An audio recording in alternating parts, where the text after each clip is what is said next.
हरि गोविन्द गोकुलनन्दन गोविन्द। शतमानं भवति शतायुः पुरुषः शतेन्द्रिय आयुष्येवेन्द्रिये प्रतिष्ठति। शतमानं भवति शतायुः पुरुषः शतेन्द्रिय आयुष्येवेन्द्रिये प्रतिष्ठति।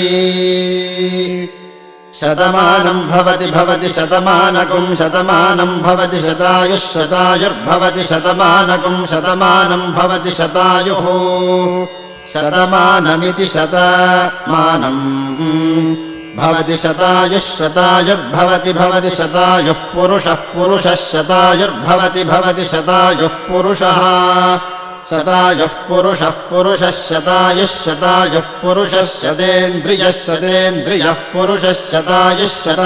पुरुषः शतेन्द्रियः शतायुरिति शतायुः पुरुषः शतेन्द्रियः पुरुषः शतेन्द्रिय आयुष्यायुषि शतेन्द्रियः पुरुषः शतेन्द्रिय आयुः